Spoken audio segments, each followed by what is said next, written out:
Lucas é o livro, 13 é o capítulo, e os versículos do 1 ao 5. E os que acharam, digam amém.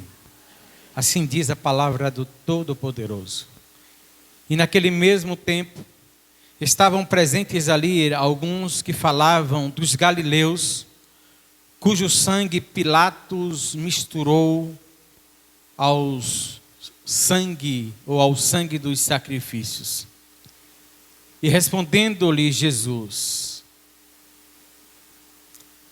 vocês estão pensando que esses galileus foram mais pecadores do que todos os galileus, por terem padecido esta catástrofe? Não é assim. Vocês estão pensando, e se vocês não se arrependerem, de igual modo todos perecerão. Ou vocês estão pensando que aqueles 18 sobre os quais caiu a torre de Siloé e os matou, vocês pensam que eles foram mais culpados do que todos os homens quanto habitam em Jerusalém? De forma alguma. Eu digo para vocês, se vocês não se arrependerem, todos de igual modo perecerão. Amém. Que Deus aplique a sua palavra em nossos corações. Irmãos, eu estava lendo esse texto durante toda essa semana, e o Senhor me levou a pensar em algumas catástrofes. Catástrofes como aconteceu essa semana, ali no Pernambuco, em que um prédio que tinha sido condenado desabou, grande parte dele, e morreram algumas pessoas ali. Outras ficaram feridas, sobreviveram. Eu lembrei também do que está acontecendo, ainda está acontecendo ali na Ucrânia, diante de tantas mortes, diante de tantos ataques, destruição total por conta de uma guerra e ataques da Rússia. Pensei também em uma tragédia, a maior tragédia natural que aconteceu no nosso país, quando quase 1.000 pessoas, aproximadamente 1.000 pessoas, em 2011, no dia 11 de janeiro daquele ano, ali na região serrana do Rio, em que, pelas águas das chuvas, houveram vários soterramentos, e quase 1.000 pessoas, 918 para ser mais exatas, morreram e tiveram seus corpos encontrados, identificados, fora mais 99 que até hoje estão desaparecidos. E quando a gente pensa em catástrofe, como aconteceu agora recentemente, por exemplo, o julgamento do incêndio na Boate Kiss, ali em Santa Catarina, e o primeiro pensamento que nós vimos a notícia de tantos jovens que morreram pela fumaça daquele recinto. Geralmente nós até pensamos, somos sentados a pensar, está vendo?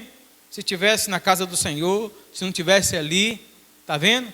E a gente sempre vê algumas catástrofes como resultado, como punição. E geralmente acontece também, e a gente vê aí as reações diversas com relação às catástrofes, mas a gente também vê na nossa vida cotidiana alguns eventos que são terríveis, nas nossas vidas e nós somos tendenciosos para julgar quando isso acontece com os outros. Quando nós percebemos às vezes, e muitas reações adversas, a gente vai entender que cada um tem sofrimentos diversos. Sofre as suas catástrofes pessoais, internas até.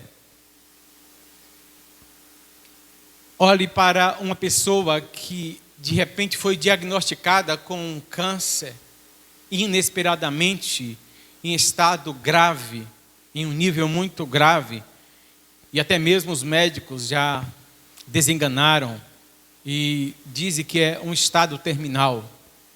Isso é uma catástrofe na vida de uma pessoa e na vida da família que cuida.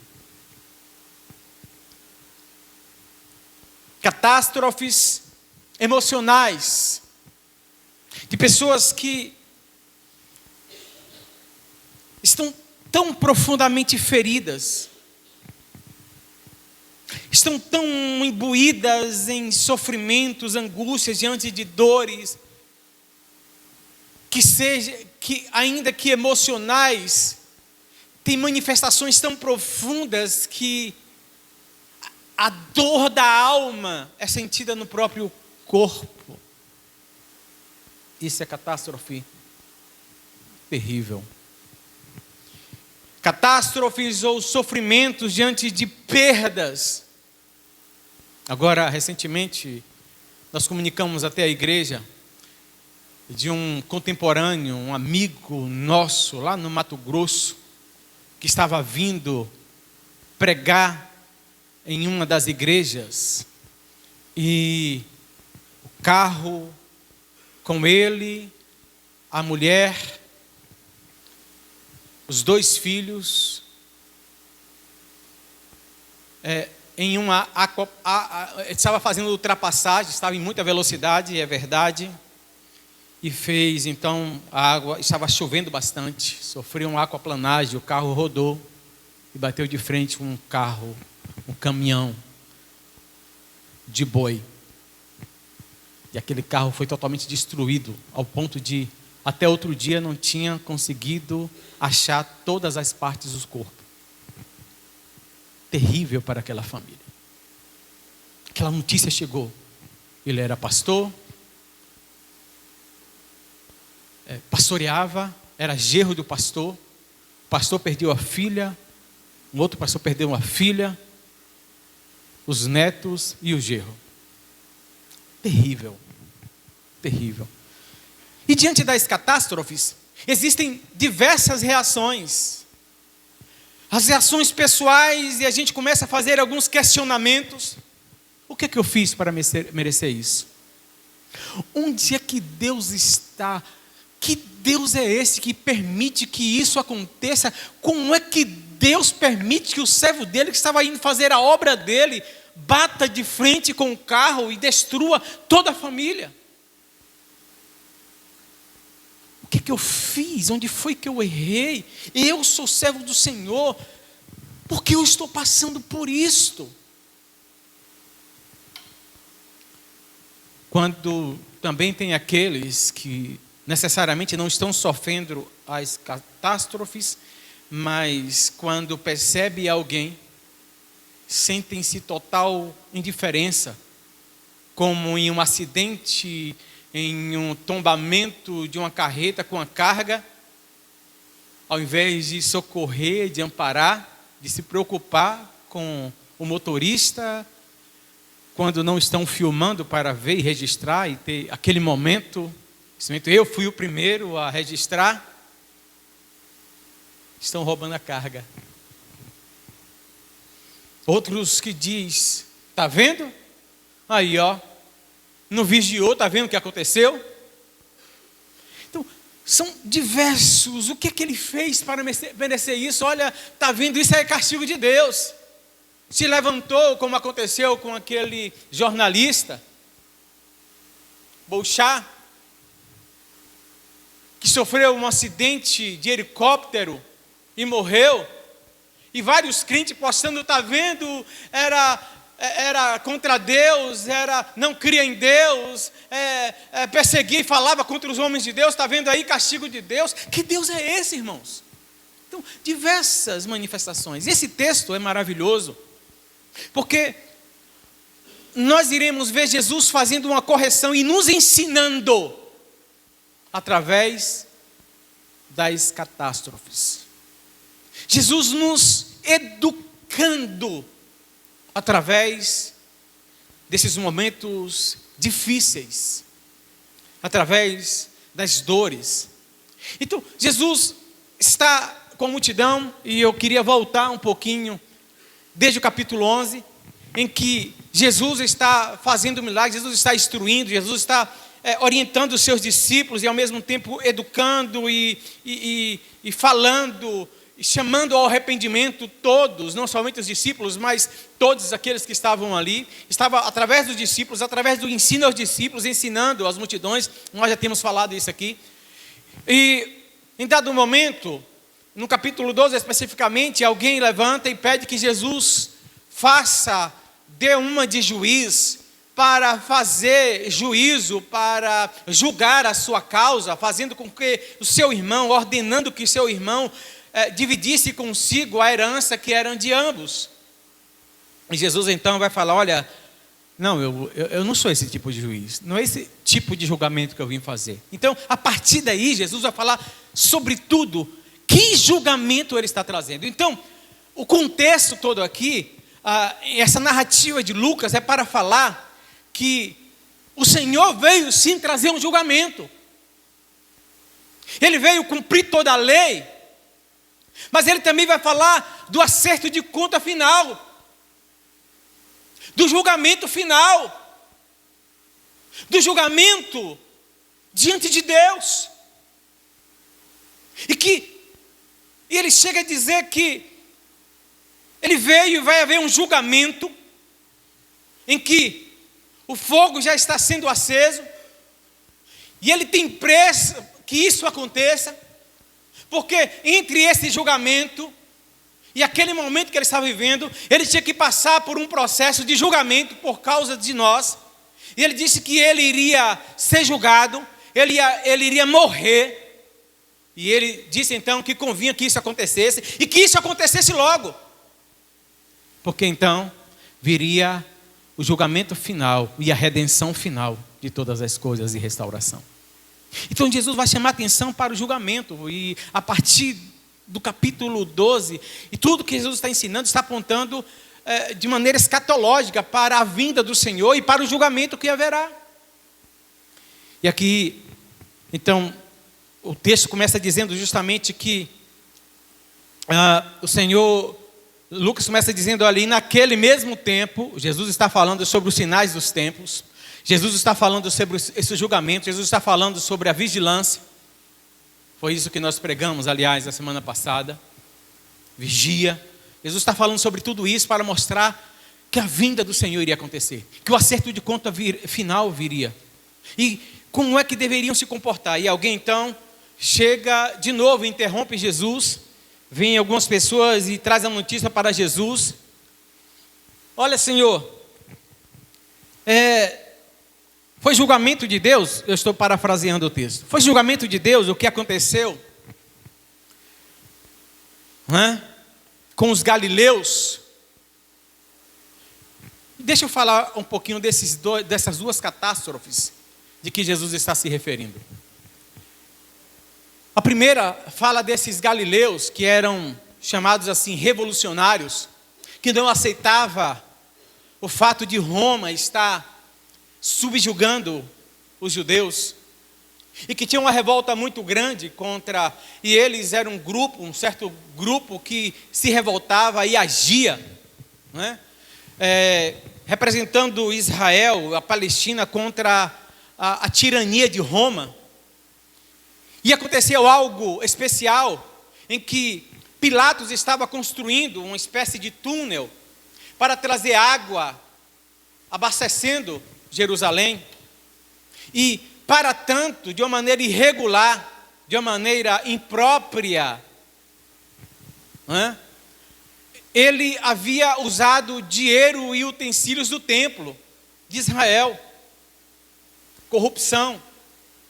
E esse grupo de revolucionários galileus vieram da Galileia e saíram do norte da Palestina, vieram da Galileia para a Judéia, para o sul, ou mais precisamente para Jerusalém, em um tempo de adoração, para oferecer os seus sacrifícios ao Senhor. E o que foi que Pilatos fez? Ele colocou soldados infiltrados e deu a seguinte ordem: quando aquelas pessoas chegassem ali, onde quer que estivessem, eles deveriam ser mortos. E onde é que eles estavam neste momento em que os soldados chegaram? Estavam justamente na hora do sacrifício, em que os animais estavam sendo oferecidos nos seus cultos. Os soldados vieram, mataram aqueles homens, e o sangue daqueles homens misturaram com o sangue dos animais que estavam em sacrifício. E aquilo era terrível, era um sacrilégio, aquilo era terrível para o judeu. E eles viam então isso como um julgamento de Deus, um castigo de Deus sobre a vida daqueles galileus. E aí Jesus fala assim: por acaso vocês estão pensando, isso confirma que aquilo era uma tradição, qualquer evento que acontecesse, qualquer tragédia que acontecesse, eles então julgavam que estava se tratando de alguém que pecou, ou que estava respondendo pelos pecados dos seus pais, estava sendo castigado por Deus. E aí João vai trazer uma narrativa interessante, em que Jesus está passando, chega em determinado lugar e vai curar o cego, João 9, se não me engano. E aí Pedro chega: Senhor, quem foi que pecou? Ele ou seus pais? Entendendo que aquela enfermidade, entendendo que aquilo que estavam vivendo, aquela tragédia, aquela dificuldade, era castigo de Deus, era maldição por causa de algum pecado na pessoa, ou da pessoa diretamente, ou dos seus pais. Então, tinham aquela anomalia. Então Jesus vai corrigir que nem todas as tragédias, nem todas as dificuldades, nem todas as enfermidades, nem tudo é resposta direta de um pecado imediato. E a gente vai falar mais sobre isso. Então, Jesus fala assim: olha, e por acaso vocês pensam que esses galileus eram piores ou mais pecadores do que os outros galileus? De forma alguma. Se todos os galileus não se arrependerem, todos precisam de se arrepender. Porque quem não se arrepender vai, de fato, enfrentar o julgamento e perecerá. Ou vocês acham que aqueles 18 lá que foram soterrados pela queda da torre de Siloé foram mais pecadores foram mais culpados do que os moradores de Jerusalém, os demais moradores de Jerusalém? De forma alguma. Se vocês não se arrependerem, vocês de igual forma perecerão. E eles estavam agora julgando, havia um julgamento, que a razão pela qual aquela torre caiu e matou aqueles 18 homens era um castigo de Deus agora sobre Pilatos. Porque alguns afirmavam, e alguns estudiosos vão afirmar isso, que aquela catástrofe ali em Jerusalém e aquela queda daquela torre era castigo de Deus, porque consequência da construção daquele túnel levando água para Jerusalém, que causou aquilo, e porque Pilatos matou lá no templo aqueles galileus, Deus estava agora punindo com a queda e a morte daqueles que construíam aquela torre, ou aquele túmulo, ou aquele túnel, melhor dizendo. E Jesus fala: não, está totalmente errado. E o que nós aprendemos com tudo isso, irmãos? O Senhor nos chama para olhar para as tragédias, as dificuldades da vida com os seguintes olhos, aprendendo a seguinte ou as seguintes lições. O Senhor nos ensina nas tragédias que temos a necessidade de assumir as consequências das nossas atitudes.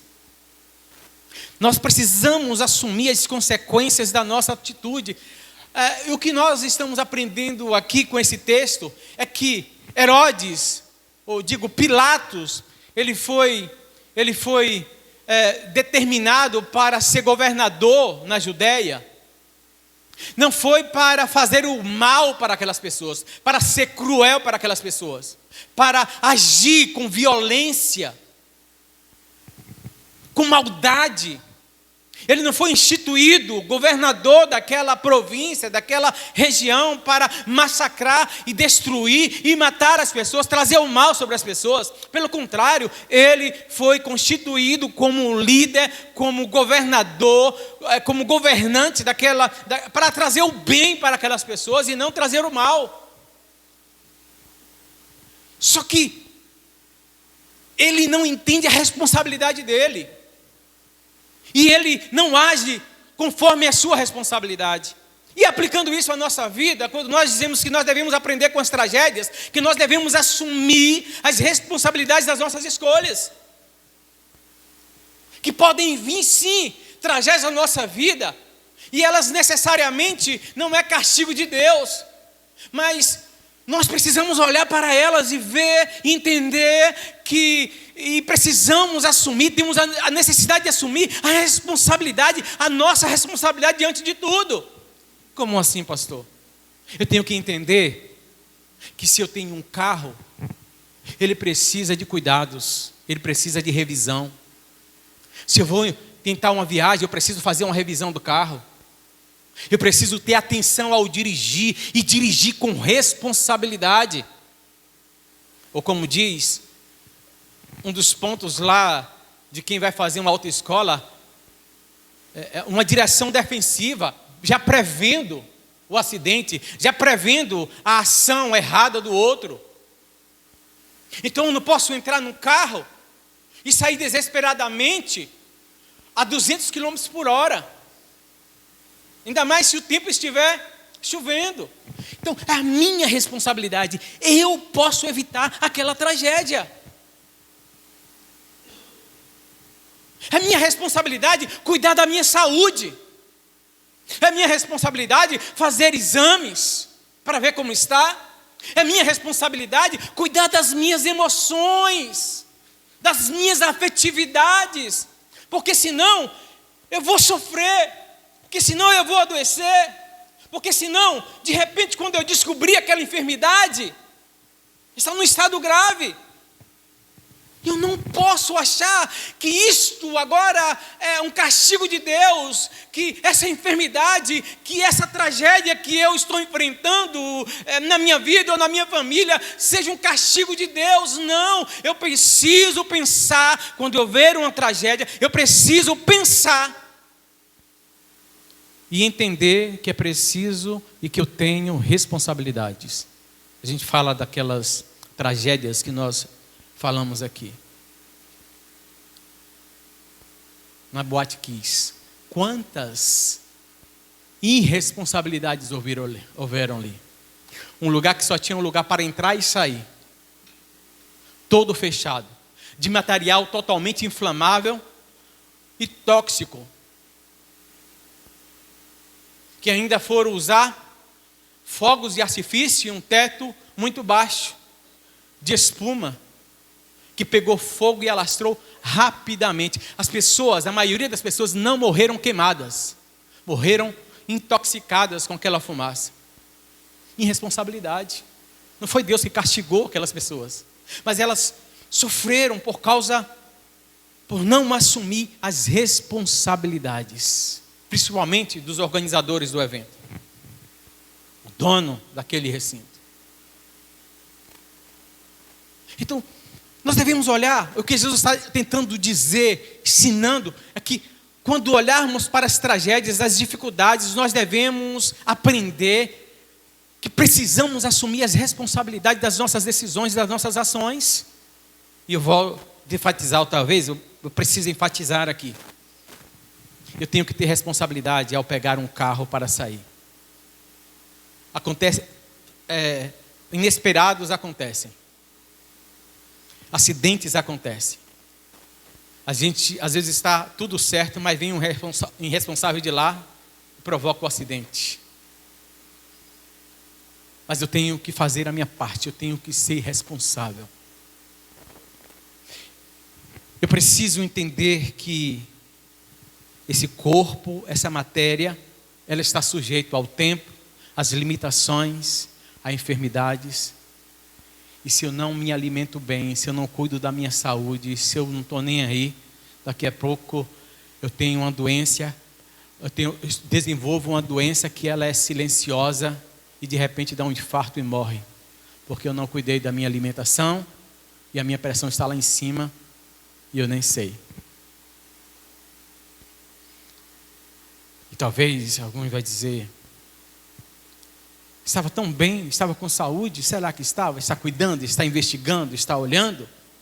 Eu ouvi um texto hoje muito interessante, que alguém fala assim, a partir dos 200, alguns cuidados você precisa ter. E entre esses cuidados não espere se sentir cansado para descansar. Não espere estar com sono para ir dormir. Não espere estar doente para se consultar e buscar a sua saúde, para ir fazer um exame. E uma diversas orientações que a gente só vai fazer quando já está sentindo alguma coisa. E aí, às vezes vem a tragédia e a gente nem percebeu, porque a gente nunca está disposto a assumir as nossas responsabilidades. Jesus continua dizendo e ensinando que as tragédias precisam nos ensinar a ter empatia e compaixão. Empatia e compaixão. Essas pessoas chegaram para Jesus, Senhor, o Senhor não sabe o que aconteceu. E o Senhor está falando de julgamento. O Senhor está falando de julgamento, que vai acontecer julgamento. E que aqueles que cometem pecados serão punidos, se não se arrependerem. Eu quero dizer para o Senhor que em Jerusalém aconteceu isso, e geralmente nós entendemos que essas pessoas receberam a paga dos seus pecados.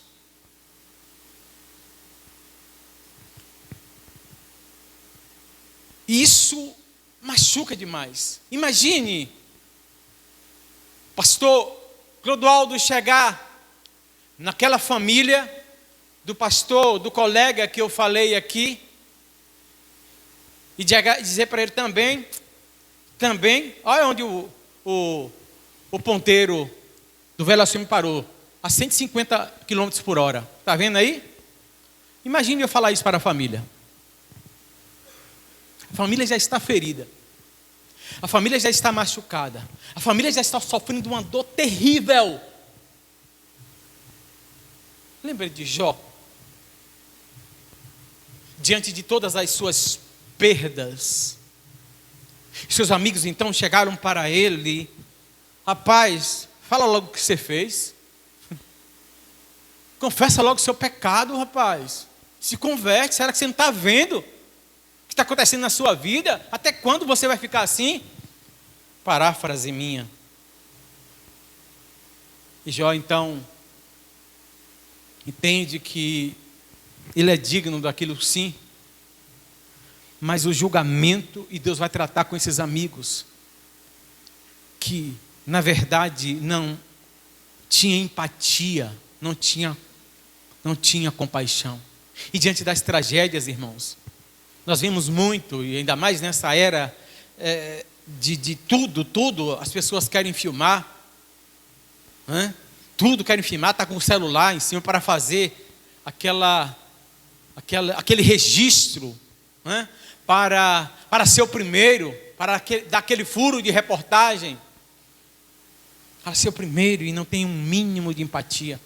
Ou então, quando nós percebemos na nossa cidade ao redor de pessoas que são violentamente assassinadas, sejam por outros traficantes ou até mesmo pela polícia. E a gente, às vezes, não tem um mínimo de empatia. E até pensamos, menos um bandido no mundo, menos um bandido, mais um morto. Uma mãe que vê falar isso do seu filho em um velório, vai ser machucada e não vai ver a misericórdia de Deus nas pessoas que falam isso. E tem crentes que falam isso. Está vendo? Falei a palavra de Deus, não quis nada. Isso não é empatia.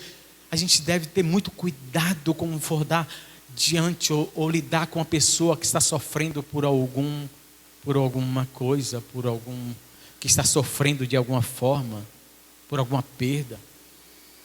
É falta de empatia, falta de compaixão. Alguém que está lidando uma luta tremenda interna e que quer viver, mas está perdendo o sentido da vida diante das suas emoções adoecidas, fragilizadas. E muitas vezes a gente olhar e dizer, também isso aí é manha, isso é mimimi. Alguém que está sofrendo uma intensa carga emocional, adoecida, entristecida em si mesmo, uma intensa carga de ansiedade, e não consegue reagir a isso. E muitas vezes a gente olha e pensa e diz e afirma que aquilo é capricho. Isso não vai ajudar em nada. Isso não ajuda, isso não é cristão. Ser cristão é ter empatia, é entrar no sentimento do outro. Ser cristão é chorar a dor do outro. Ser cristão é sentir o que o outro está sentindo. Ser cristão é experimentar a dor do outro. E o Senhor nos ensina a olhar para as tragédias, para as perdas, para os sofrimentos, sobretudo os alheios, com empatia, com compaixão, com misericórdia, com o significado verdadeiro da palavra, ter o coração na miséria do outro. Sentir a dor do outro. Embora não esteja sentindo, embora não faça sentido nenhum para mim aquela dor, mas para aquela pessoa faz. Porque de outra forma, nós não somos cristãos coisíssima nenhuma. Nós somos insensíveis. E ser cristão é ter empatia. Todas as vezes que Jesus chega em Jerusalém e vê o estado espiritual daquela cidade, a rejeição que historicamente a cidade de Jerusalém fez aos profetas e à palavra de Deus. E o Senhor diz: Jerusalém, Jerusalém, terra que mata os profetas, como eu queria fazer com você, como a galinha faz com seus pintinhos, mas vocês têm rejeitado. A gente vê os salmistas e o Deus incitando os salmistas a dizer: orem pela paz de Jerusalém. E o Senhor olha para Jerusalém, o Senhor olha para o seu povo que o rejeita e Ele tem misericórdia, Ele sente compaixão. E em um dos momentos em que Jesus está com seus discípulos, Ele olha aquelas pessoas, Ele está curando muitas, Ele está libertando, Ele está expulsando demônio, Ele está muito ocupado, Ele está muito envolvido. E Ele diz assim, e o Senhor diz assim, os evangelhos todos falam sobre isso. E o Senhor sentiu grande compaixão daquelas pessoas. Ele queria alcançar cada uma delas. Então Ele manda 12, Ele manda 70, e daqui a pouco não dá para contar, para que essas pessoas sejam alcançadas. E quando esses discípulos voltam felizes, porque milagres, prodígios, maravilhas estão acontecendo. E essas pessoas estão, sobretudo, ouvindo as boas novas do Evangelho, que é uma chamada ao arrependimento, para que então sejam abraçados pela empatia e pela graça maravilhosa do Senhor. Isso é evangelho, e nós devemos olhar para os sofrimentos, tanto na nossa vida, e como na vida dos outros, na vida dos nossos irmãos, na vida dos nossos vizinhos. Ainda que muitas vezes seja consequências das suas escolhas. Não cabe a nós julgarmos. Nós não temos moral e nem autoridade para trazer julgamento sobre aquela situação. Se é uma punição de Deus ou não. E o Senhor fala então, vocês precisam ter empatia, vocês precisam ter compaixão, vocês estão pensando assim, mas eu me recuso a concordar com o pensamento de vocês, disse Jesus. Vocês estão pensando, vocês estão agindo conforme o costume de vocês, e vocês estão dizendo que esses galileus e esses 18 em Jerusalém sofreram consequência e punição. Eu me recuso. Que vocês não estejam pensando que vocês sejam melhores do que eles, porque vocês também precisam se arrepender. Então Jesus reconhece ali uma outra coisa que ele nos ensina, e que nós devemos olhar para as expressões, as angústias, os sofrimentos da vida. O Senhor nos ensina que todos nós precisamos nos arrepender. Isso é muito interessante, porque Jesus diz o seguinte: olha, vocês estão pensando que esses galileus, ou estes 18 em Jerusalém, na torre de Siloé, são mais pecadores do que vocês? São piores do que vocês? Não. Vocês são tão pecadores como eles. E vocês vivem no domínio, ou dominados pelo pecado de vocês. E a consequência é morte. A consequência é sofrimento. A consequência é separação de Deus. A consequência é destruição. A consequência é que vão perecer se vocês não se arrependerem. Eles achavam que aquelas pessoas morreram por causa diretamente de um pecado que cometeu. Eles pensavam que aquelas pessoas não se arrependeram e eles não precisam de arrependimento. Tudo está bem com eles. Se nada daquilo aconteceu com eles, então tudo estava bem. Eles estavam bem com Deus. E Jesus falou assim: nananina, não. Vocês precisam se arrepender. Aliás, quando a gente fala de arrependimento, eu gosto demais. Para mim, uma das palavras mais contundentes acerca do Evangelho e acerca do poder que o Evangelho tem para nos levar ao arrependimento. Quando Pedro, e a igreja de Atos fala sobre isso, e eu peço aos irmãos que abram aí a sua Bíblia para ver a importância do arrependimento. Em Atos capítulo 19.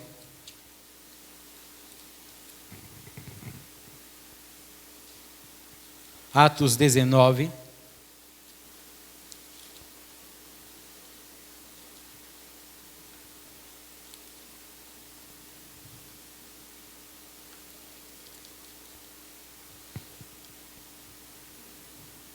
Desculpa, Atos 3, viu, gente? 19, me perdoem. É 3:19, na verdade. Assim diz a palavra do Senhor: arrependei-vos, pois, e convertei-vos, para que sejam apagados os vossos pecados, e para que venham assim os tempos de refrigério pela presença do Senhor. Vocês só vão ter refrigério e libertação verdadeira se vocês se arrependerem. Não pense porque talvez seja tudo bem com vocês, vocês não estão sofrendo nenhum sofrimento, vocês não estejam sofrendo nenhuma tragédia, que as coisas estão indo de de bem para melhor na vida de vocês, tudo esteja em total sintonia na sua família, no seu trabalho, você não esteja passando por nenhuma luta, nenhuma dificuldade. Não pense que isto nem sempre é porque você está diante do Senhor e o Senhor está te abençoando porque você está ok, beleza com Ele. Não confunda as coisas. Vocês precisam se arrepender, porque se vocês não se arrependerem, não vai ter bem, não vai ter tudo beleza, não vai ter sintonia na sua vida, que vai te livrar do julgamento eterno e da perdição. Vocês perecerão com tudo que vocês têm, com tudo que vai estar bem, não vai adiantar de nada. Arrependei-vos.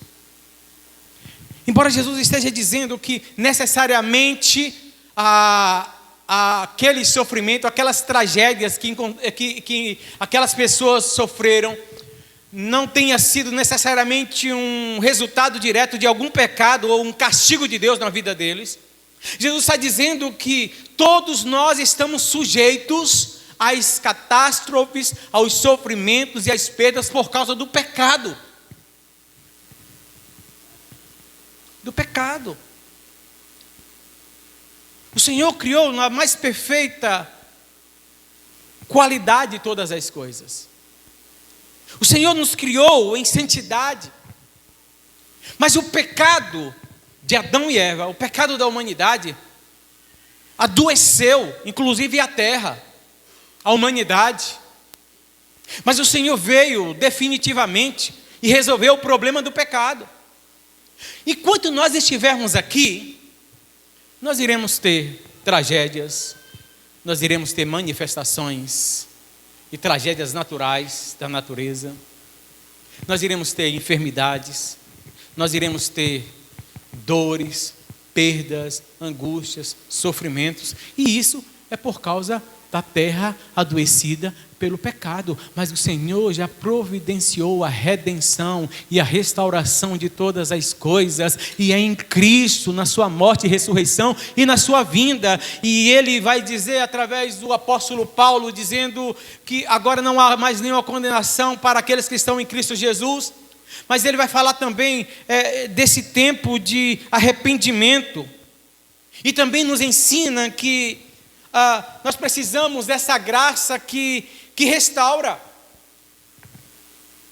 E se nós de fato nos arrependemos dos nossos pecados e estamos em Cristo, nós devemos entender que nós estamos sujeitos a passar, enquanto estivermos neste mundo, pelas intempéries, pelas dificuldades, pelos sofrimentos, por perdas que nos doem, que nos causa terríveis dores, e pessoas que não se recuperam nunca dessa perda,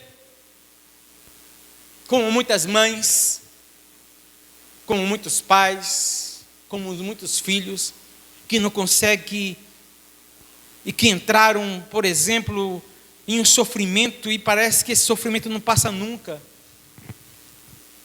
Todas as vezes, todos os dias lembra daquela pessoa querida que se foi, e às vezes de uma maneira tão cruel, de uma maneira tão trágica. Isso marca a pessoa, e talvez não entenda que nós neste mundo, e por causa do pecado, iremos enfrentar essas coisas no mundo. Mas nós devemos olhar sim para esse arrependimento, porque somente vivendo uma vida de arrependimento, somente nos arrependendo dos nossos pecados e nos colocando diante do Senhor, somente confiando no sacrifício de Jesus, nós iremos desfrutar da graça que restaura. O apóstolo Paulo, escrevendo sobre isso, ele, lá em Romanos 8, nos diz assim, Romanos capítulo 8, versículos 22 e 23. O contexto aqui é Paulo falando que não há condenação para os que estão em Cristo Jesus. Mas Paulo vai falar também que, como filhos de Deus, a terra e o mundo todo está sob o efeito do pecado. E vai vir o Senhor vai restaurar completamente, essa graça que vai restaurar todas as coisas. Versículos 22 e 23 diz assim: na esperança de que também a mesma criatura será libertada da servidão, da corrupção. Toda a criação será liberta, toda a criação ficará livre da corrupção, do pecado, para a liberdade da glória dos filhos de Deus. Porque sabemos que toda a criação geme e está juntamente com dores de parto até agora. E não só ela, mas nós mesmos que temos as primícias do Espírito, também gememos. E nós mesmos esperamos a adoção, a saber, a redenção do nosso corpo. Porque em esperança fomos salvos. Ora, a esperança que não vê, não é esperança. Porque quem vê, como também o espera. Mas nós, se esperamos, não vemos. Com paciência esperamos. O que Paulo está falando é que o Senhor vai restaurar essa graça, vai ser capaz de restaurar todas as coisas. Paulo entendendo isso, e é isso que nós devemos olhar. Nós devemos olhar para as tragédias e entender que enquanto nós estivermos neste mundo, nós iremos sofrer. Nós iremos passar por sofrimentos, nós iremos passar por enfermidades, nós iremos passar por perdas. E isto é por causa do adoecimento, do efeito do pecado sobre o mundo todo, e sobre o homem, sobre a humanidade e sobre a terra. Mas o Senhor, nós somos chamados pelo Senhor, e Ele nos ensina para que nós olhemos para o sofrimento, para as tragédias, e confiemos na graça que irá restaurar todas as coisas. O apóstolo Pedro, na segunda carta, no capítulo 3, aponta e fala justamente o que ele entendeu. Ele entendeu com Jesus como é que deveria olhar para este mundo e as tragédias que nós enfrentamos. Capítulo 3, versículo 7, e depois do 10 a seguir diz assim: mas os céus, preste atenção nessa leitura que é muito importante. Mas os céus e a terra que existem agora, pela mesma palavra, se reservam como tesouro e guardam para o fogo até o dia, se reservam como tesouro até o dia do juízo e a perdição dos homens ímpios. Pedro está falando desse julgamento. Mas, amados, não ignorem uma coisa, que um dia para o Senhor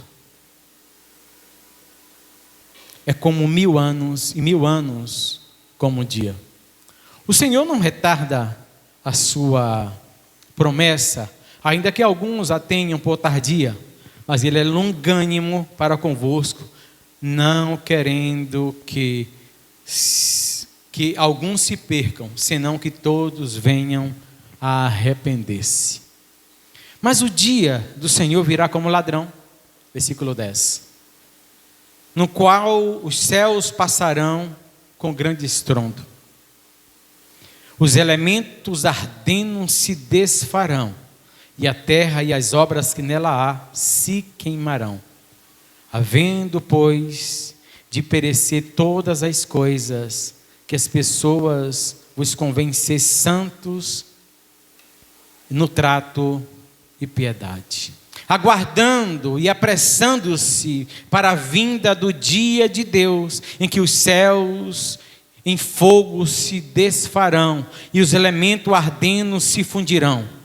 Mas nós, segundo a sua promessa, aguardamos novos céus e nova terra em que habita a justiça. Por isso, amados, aguardando essas coisas, procurai estar nele e sejais vocês achados imaculados, irrepreensíveis em paz.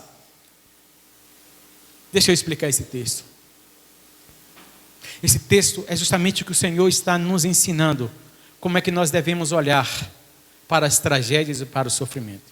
Primeiramente, nós devemos orar ou olhar para as tragédias e sofrimentos como consequência do pecado que jaz no mundo. nem necessariamente é por causa, é um castigo de Deus por causa de algum pecado que nós cometemos aqui. Mas o Senhor está dizendo que nós estamos sujeitos a esses sofrimentos.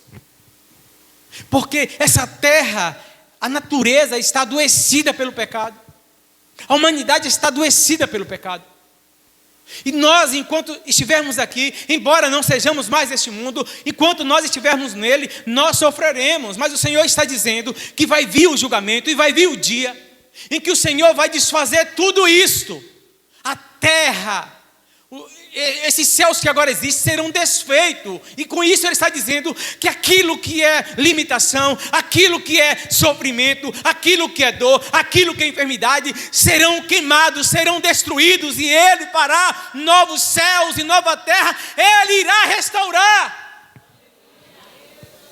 Talvez você esteja se questionando por que você está passando por isto.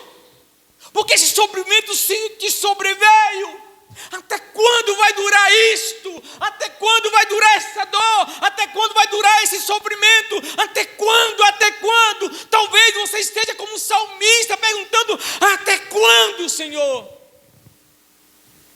E o Senhor responde que tudo isso vai ter fim, tudo isso vai ser queimado, tudo isso vai ser destruído, mas aqueles que estão em Cristo terão novos céus e nova terra, terá uma vida nova, sem limitação, glorificados. Não vai ter mais enfermidade, não vai ter mais escassez, não vai ter mais sofrimento, não vai ter mais nada disto. E esse dia está próximo.